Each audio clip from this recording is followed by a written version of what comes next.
Hello, how are you doing? Welcome to another mix breakdown video where we'll be looking at the workflow, mixing tricks and secrets, and production and mastery bits as well, for a recent track of ours called Happy Little Starfish.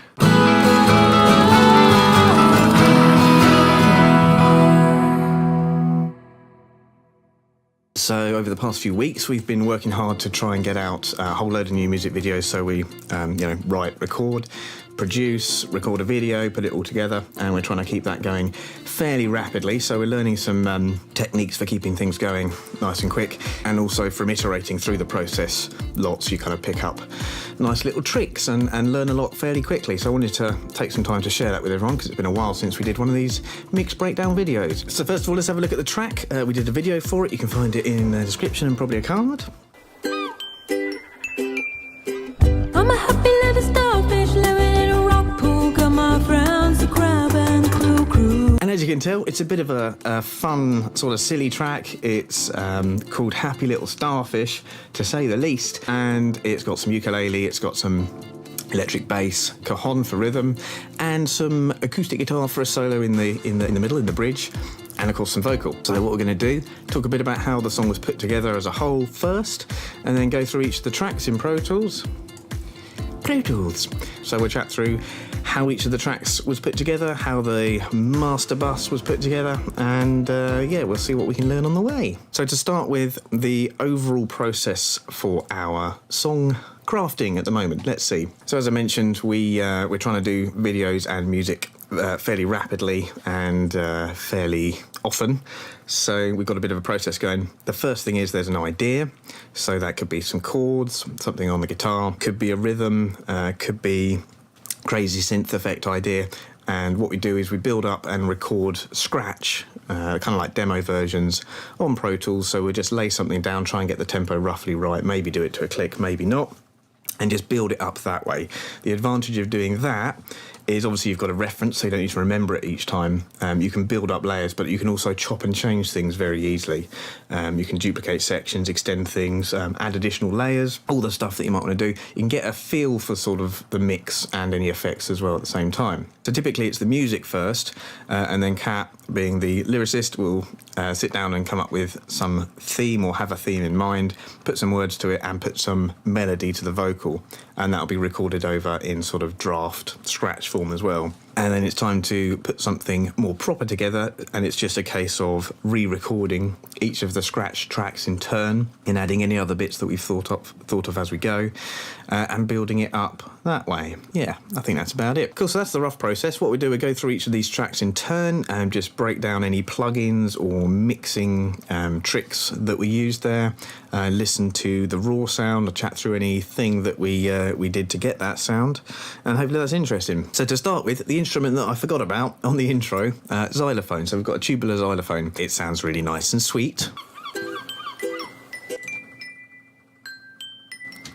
And there's not much we did with that. So to record it, we used a pair of Rode NT2s. In this kind of formation, I think it's called incident pair, coincident pair, where the centre of these are in the same spot. They're kind of aside, 90-degree angle, and that covers your stereo field, and it's very simple. We don't need to worry too much about phase issues because they're at the same distance from the source, and you pick up a lot of sound and get a gentle stereo image quite easily. And let's take a look at what processing we might have on it. We've got the left and right recordings, they're going into the bus, and then the bus has some processing, and it's just a high pass. Let's have a listen to what that's doing before and after. That's without the high pass, and with. So it's getting rid of the, keeps it nice and light and super innocent and bright and all those things. Fairly simple, and that's it. Didn't do reverb here. There's some reverb on some tracks, but you don't want to wash everything. And actually, with a beachy style track like this, an outside style track, there's not really natural reverb outside. So this kind of sounds more beachy. Next up, cajon. It's an interesting instrument to record. Wait, is it? It's just two mics. You have a mic in the sound hole at the back. That could be the sort of a bass recording microphone, the AKG D112. But in this case, I grabbed whatever I had to hand, which was an SM58 or 7, and on the front just an NT2, or possibly even this, which is a Blue Spark vocal mic, really. Let's have a listen to those mics. So there's a bit of processing on this. And I can see we've got .cm, meaning this is a committed track. So we've got the front mic, back mic, an ambience track, which adds something to the front, I'll show you in a moment, and the bus processing. So this is an interesting bit of workflow.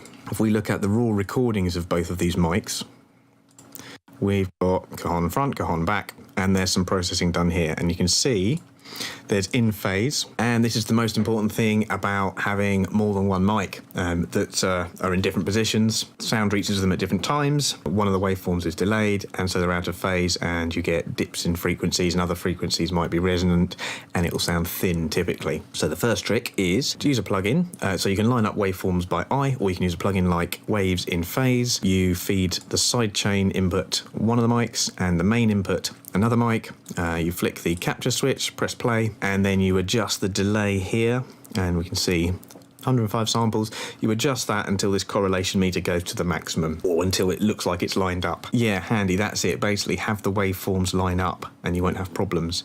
Then we apply corrective EQ, so there's actually a fair amount here. Let's have a look. So Cajon front. That's with the processing, and if I turn it off, yeah, so you can hear what it's doing. Removing any resonance, basically. It's beefing up the low of the front hit a little more. The front mic picks up more of the snare sound. And on the back, we're scooping out a load of sort of mids, upper mids. Let's have a look at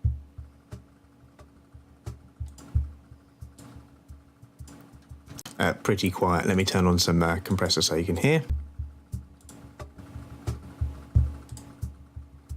So it's getting rid of a lot of information, and in fact we're using further compressors to bring that up. And there's a multi-band compressor, which is an upwards expander in this case. So it's knocking it right down.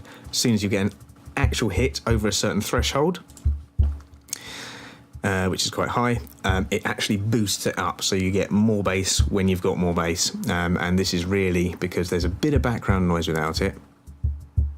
It doesn't really stand out, so this just peaks it up. Both the front and the back go into the Cajon bus.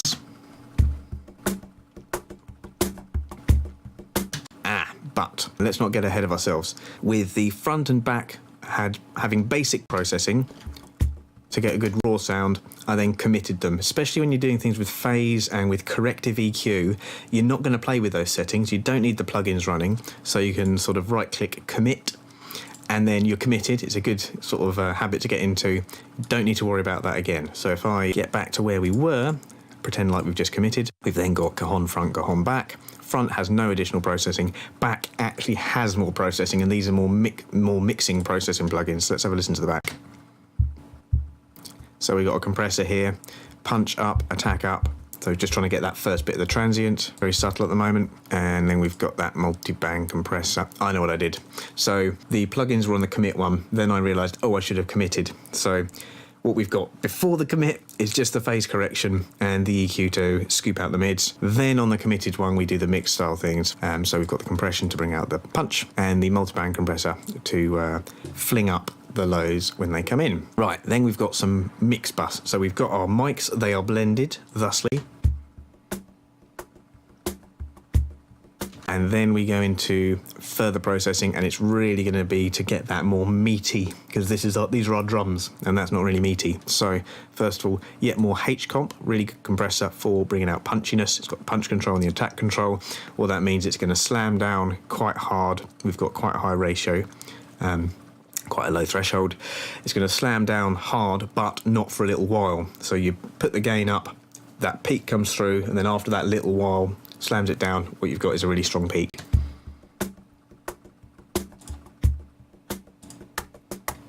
It's like hitting it harder. And MV2, kind of like a compressor, it's a dynamics processing plugin. The more you slide the low level up and the high level down, the more it's compressing the sound, and it really lets you basically say, I want this volume. Something like this, it will bring up the sustain of the hits.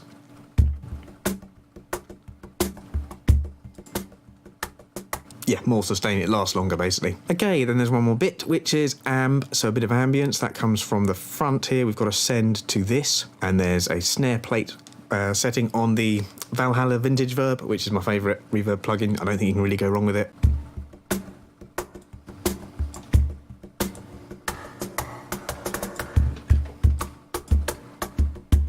So, of note here, on Valhalla Vintage Verb, typically, unless it's a special effect, bringing up the low cut really helps to stop it muddying stuff up, so the rest of the mix can still do stuff. And in this case, bringing the high cut way down.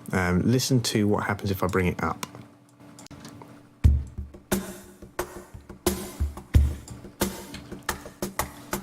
Just sounds way too bright.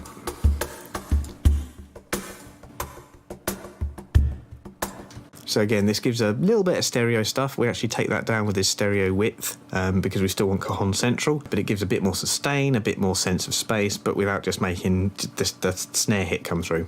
There you have it. Let's listen in the mix. I'm a happy little starfish living in a rock pool. Got my friends, the crab and the crew.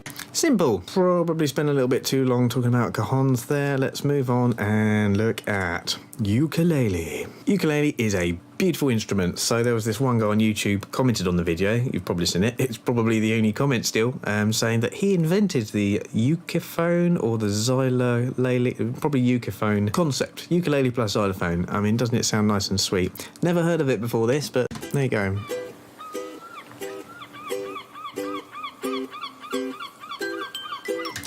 And let's take a look at what's gone on with the ukes here. So first thing you can see is that it has been comped. So when recording this, we did several takes, and it might be to just try and get it right. So I guess one thing to say is when we're recording this rapidly, we might lay down a version having played it only once, twice, 3 times. So when we come to record it for real, we might try and change it up, try and get the exact timing or the exact melody just so, or we might need to practice it a load and then basically comp it. So go through each of the playlists, pick out the best of each section and promote it to that top playlist. In this case, we've got stereo, we've got left and right ukulele, and you can use cheap effects like delays to do that. Don't do that. It doesn't sound anywhere near as good as actually having 2 different takes playing. One trick is, if you've got a load of takes for comping, pick the best one, why not, for one of the tracks, and then pick the next best part of each section for the other track, and kind of for free-ish, you've got stereo. But for this little section here, we drop it down to just one track, there's nothing there, panned almost central, and the purpose of that is to make it small, such that when presumably the chorus or bridge comes in here afterwards, it opens up again and gets wide. As wide and grand as a ukulele can be.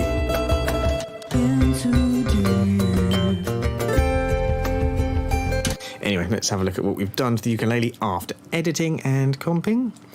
Very little. So we've got the usual, a high pass, and then there's a whole load of resonance correction. So when recording in a room, a cheap room like this, with ukulele that's fairly cheap, I guess all ukuleles are fairly cheap. Ukuleles are great, you should get a ukulele, but perhaps they are not precise musical instruments and perhaps they have a few resonances. So let me turn off the EQ here and then we can have a listen to what this is doing. With it on. With it off. So mostly you can hear it taking out some of the body of it here, but let's have a listen to these frequencies and see if we can hear exactly what we're getting rid of, because you need to be able to do this.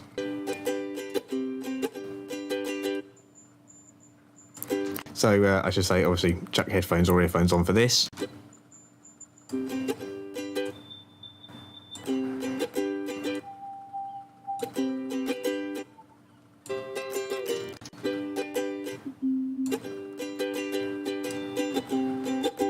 So you can hear those. Now they're gone. Anyway, that's the trick. So again, phase correction, corrective EQ, which is getting rid of low rumble you don't need, and any resonances, always good to do first, and the rest is just mixing. In this case, the mixing was very straightforward. There's a Sheps plugin, Sheps Omnichannel, which is great. It's from Waves, and you can plop in a number of different processors. In this case, we have a preset called Acoustic Guitar 1, which probably just had some minor tweaks on the EQ. We do a before and after. Before, which is nice. And this just makes it even lighter, takes out some of those low mids.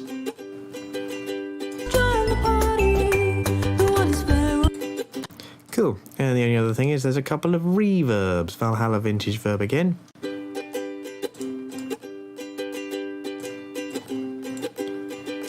So we're hearing this one, which is a fairly short reverb. And then towards the end, I think we automate it on... Oh, it's this one right here. So right before this break, let's have a listen to what this does. It's quite nice and big. And you heard it fade out there as well, and then it comes back in for the end to make it sound just that little bit more intense, because you always want to end on a high. Intense, yeah. Nice. I think that's it for ukulele. Yeah.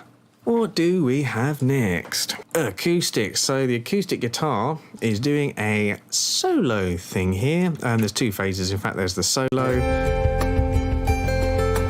which is great. The waves come back in. Yeah, and that uses a lovely reverb that Kat found. I'll show you in a sec. And then towards the end, we have a hitty bit. I'm a happy little starfish living in a rock pool, got my friends a crab. You can see here we're doing a sort of auto pan style. If anyone knows how to do an auto pan on a stereo image in Pro Tools, let me know, because I just had to use a shuffler and automate it.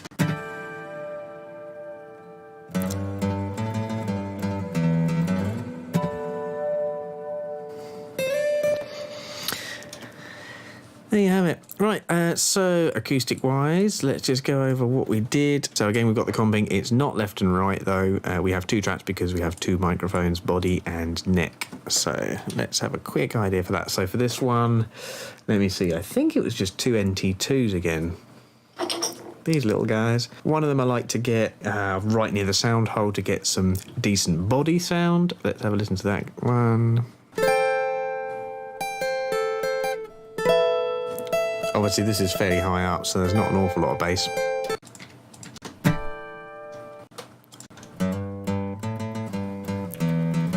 And let's have a listen to the neck pickup. Pickup, you know what I mean? The neck mic. So this is how they mix together. We didn't need too much of the brightness because the body already had some of it.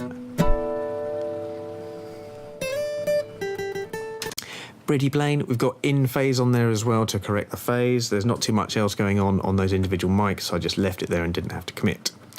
So with those blended, they go into a bus, and that has these things going on. Let's have a look. First of all, a high pass.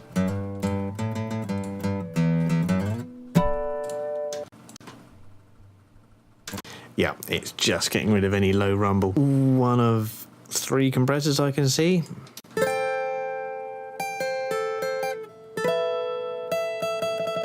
So you can hear that strum really coming through as little clicks on top of a nicely sustained bit of guitar. MV2 again, which again is a plugin where you basically say, I want this to be this loud, and it gets it there.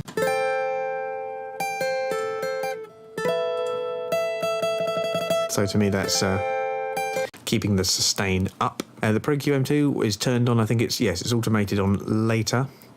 For that final bit with the hit.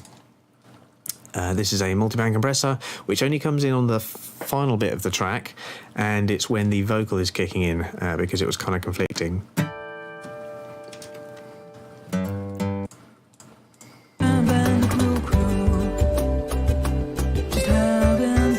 So that's side-chained. Vocal comes in.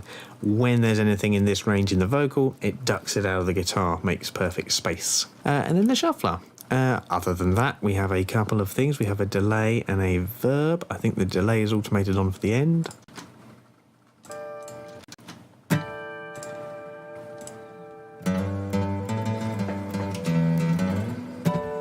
Indeed it is.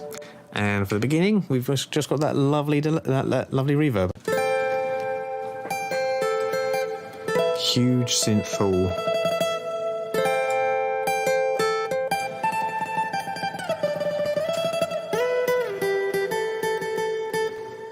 Doesn't that sound nice and thick? I think Valhalla Vintage Verb is a marvellous plugin. The modulation there, I'm sure, adds to it a lot. It's a really nice plugin.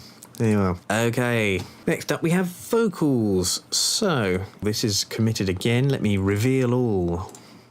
So we have the vocal recording, which I'm sure was comped. It was indeed comped. That's one that you really want to come across strong, obviously, on a production. The vocal is very important. So that was the best bits selected. Then we have quite a simple high pass. About 100 hertz is usually right for Kat's voice, 50 hertz for my voice because it's a little deeper. Then, using a brand new plugin, for me, the F6. So this is a dynamic equalizer. And in this case, we came across the same old resonances that we always get in this room recording vocal, but an EQ took too much out when it wasn't resonating, and something like a multi-band compressor, the FabFilter 1 MB, Pro Filter MB, wasn't precise enough or didn't do it quite right, so actually invested in this. $29 of course, always $29 with the wave sale, and it seemed to do a great job. Let's have a look at what it's doing.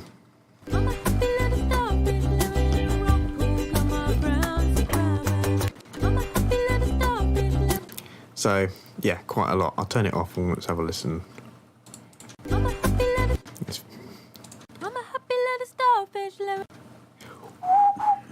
Listen for that. And with.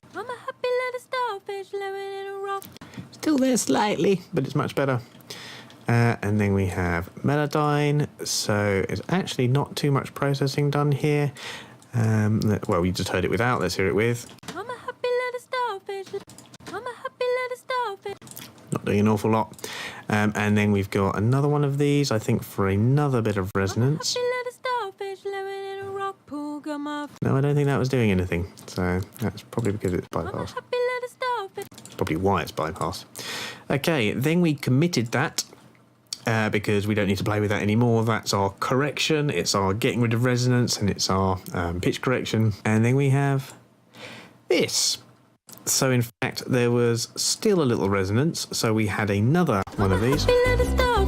Just on that one frequency. I guess I missed it, and when we started compressing things later on, it accentuated it. So a bit more of that. Must have missed a note or wanted to retune something or change a note. Melodyne is a great tool for editing when you're sort of rapidly prototyping a song and you think, oh, this might be better. Then we've got a Sheps. Let me start to disable some of these so you can have a listen. I'm a happy little starfish living in a rock pool. Do you know what? I can still hear a resonance. I'm a happy little starfish living in a rock pool. Got my friends a crab. So Sheps here is doing the meat of the work. It's doing a fair amount of compression. Starfish living in a rock pool. Got my friends a crab. This is the vocal 1 preset, incidentally. We've got a bit of gain quite high. Let's have a listen to these. I'm a happy little starfish living in a rock pool. Got my friends a crab and the crew. I'm a happy little starfish living in a rock pool. Not a lot, actually, in terms of tone shaping. I'm a happy little starfish Bit of de-essing. living in a rock pool. Got my friends a crab and the crew. Tiniest smidge of saturation. Anyway, brings the level up.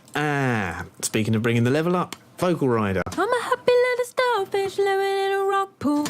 When you're trying to turn around songs pretty quick, this comes in handy. The Sheps or a similar compressor to bring the sort of tonal sustain and body to it. Vocal rider, absolutely great, absolutely fantastic. I'm not even side chaining it to the music here. It's literally just adjusting the volume so that each syllable sits just so, which is great. Let's do a quick before and after. I'm a happy little starfish living in a rock pool. And with. I'm a happy little starfish living in a rock pool. Got my friend. Yeah. A vitamin here, just that tiny bit more breath. This was, we were checking it on a hi-fi, which is typically a bit bassy, and the breath. Yeah, I guess the breath of the vocal wasn't really coming through. It's sounding a bit flat. I'm a happy little starfish living in a rock pool. Got my friends a crab and. Just that coming back in. Pro Q2. Sometimes it's a handy tool just for looking at the I'm a spectrum happy little starfish. and doing this, hearing the tone. I'm a happy little starfish. Got my friends a crab and It's a good tool. Right, then we have Abbey Road Chambers. Isn't this cool? Doesn't it use a lot of processing though? I'm a happy little starfish living in a rock pool. I won't go into this in too much detail, but you can hear there's a big pre-delay, and then it goes into a reverb, and there's kind of a feedback here. I'm a happy little starfish living in a rock pool. Got my friends a crab and crew. Just having fun. The nice thing about this one is the wet signal is quite heavily filtered, I think. I'm a happy little starfish living in a rock. So it doesn't get in the way. The delay and the filtering means it doesn't get in the way. It just adds a nice bit of ambience. I'm a happy. Anyway, there's the vocal I'm sound. a happy little starfish living in a rock pool. Got my friends a crab and And it ran out of CPU power. That's why we go.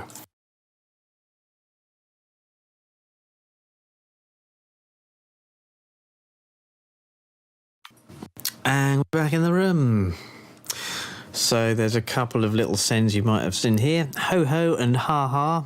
How strange. And they are brought in on demand for a couple of little effects. Let's have a listen to it first. say spray the algae singing hey. So algae, I guess, sounds like that. And later on it invites you to the party. Hi there, big visitor. Have you come to join the party? The water's fair on your feet. Just don't go in deep.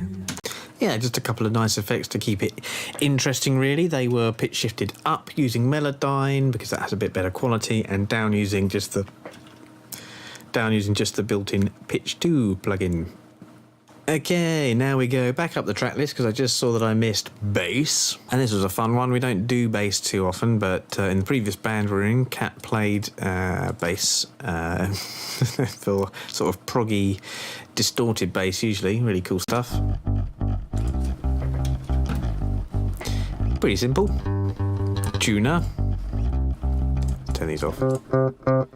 So this is just DI'd, no amp sims or anything. First of all, we scoop out some mids. Nice and smooth. With a bit of that boosted. Then some compression. Really just leveling it out. Then I think we've probably got sidechain. So when the Cajon back mic, the kick part of it, triggers, it's going to duck down the bass a bit and it just glues them together. You've probably heard of that trick before. Let's have a listen.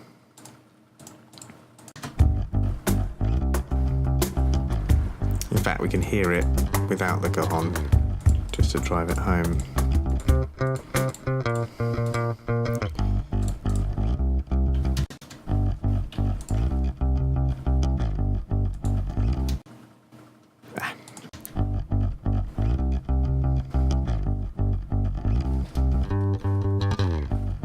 Yeah, just glues it together a bit. Keeps the bass consistent. Awesome, that was the bass. I'm a happy little starfish living in a rock pool. Got my friends a crab. Right, next up, you might notice the song starts with, brings back in on the bridge, and then ends with some nice beach ambience atmosphere. So on freesound.org, I think, we found a binaural beach recording. I ain't hearing it. Oh, because it's got automation.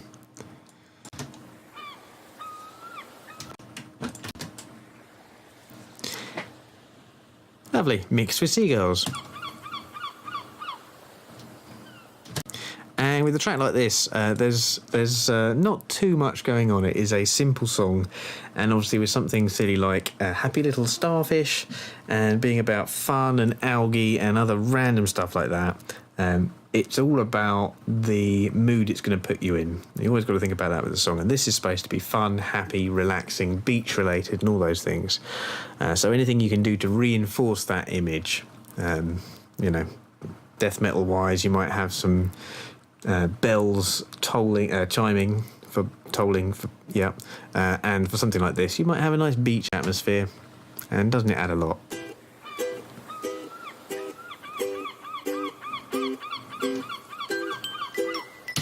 Yeah, just pick an appropriate section, automate it in, automate it out, and that's it.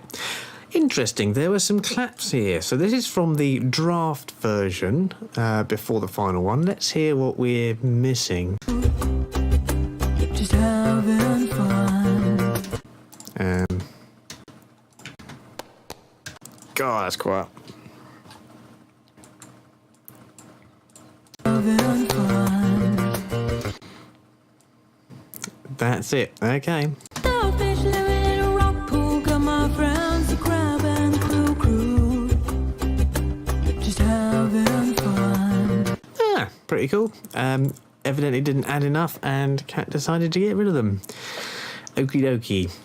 And finally, always good to talk about the master bass, or the mix bass, or the stereo bass. I call it the master bass here, and in fact, my trick is to route all of the individual channels, or sub-buses, sub-mixes, for example, the ukulele one, anything that's left and right, or got additional processing, the chimes bus, which is the xylophone, all of those into one master bus. Now, I've got some other stuff going on here for voiceover, but we can ignore that. Anyway, master bus then can just have one single send to the headphone output, and you don't need to then send to headphones on every single sub track. It means that you can very easily get in your phones what's coming out the speakers, and I'm not sure of another way of doing that. Tell me if I'm a stupid ass. Anyway, master bus. Let's kick them in turn. So let's have a listen. So the first thing we do,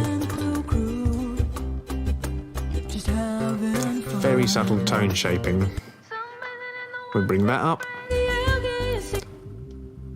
We bring that sort of nice warmth up. And some real lows, because it was just a little bit lacking on that hi-fi with the sub bass. So very subtle overall mixing. The more global the processing you're applying, the less extreme it should be. Next up, the world famous solid state logic master bus compressor.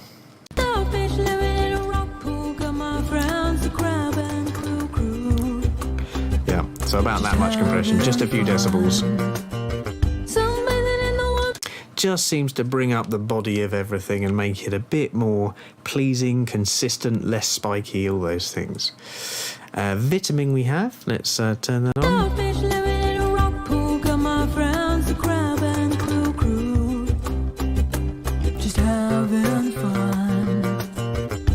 So for me, that's really bringing up the sides with the ukulele, a bit of the breath, kind of gives everything just a little bit more attack. Levels it out. I wish I had more scientific term for it, but doesn't it just make it sound better?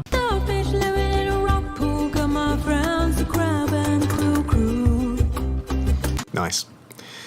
We're actually widening the high mids a little.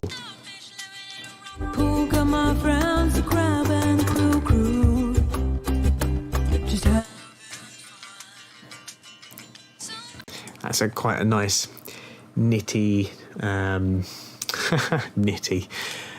Interesting adjective here. It's the kind of texture of a lot of the track there, and we're just sort of pulling it apart. Okay, next up, a Pro Q2. As I say, this is probably just looking at the final mix. A useful tool for just listening to each section in turn. And I like, if it ever feels hollow, or like there's something missing in your sort of your chest, or it's like something's just not cutting through, this can be a helpful tool. You can sort of just preview each section, and if one area of the frequency spectrum just sort of drops out in volume, you might have an issue. And ways to remedy that: first of all, write a new part. Arrangement is always the best remedy, but then you might consider something with the vitamin to bring it up, ideally on one track, but you might consider some tone shaping here, just on your master bus. Okay. Now here's a controversial bit, or a bit rather that I haven't been able to find a definitive answer to, the overall loudness of the track. And to shape that, I use a couple of tools. So I found a freely available LUFS meter, and this is what it's called, this is what it looks like, and it will measure LUFS if you right click down here, and it's super weird to work out.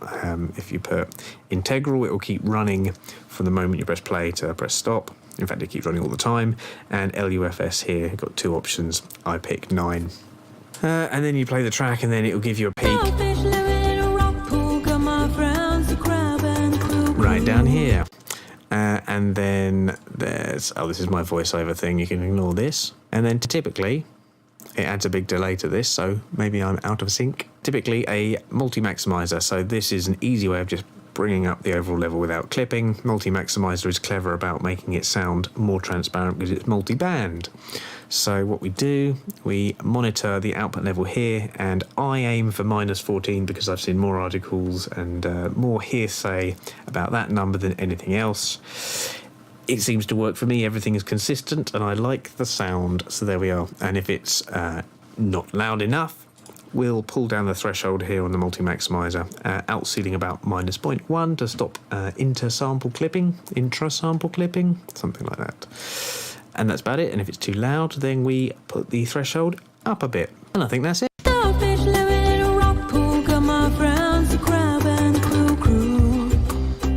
Anyway, yes, so this was a bit of a simpler track, but there's a good few elements in there and no sounds that really irked me. Quite happy with how it came together.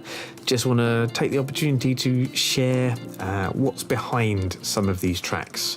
It may not be quite the same, I know, as some of the things you see if you go on the Full Sail University YouTube. There's like massive tracks. I think I saw Coldplay and Chainsmokers broken down, which is of course very interesting.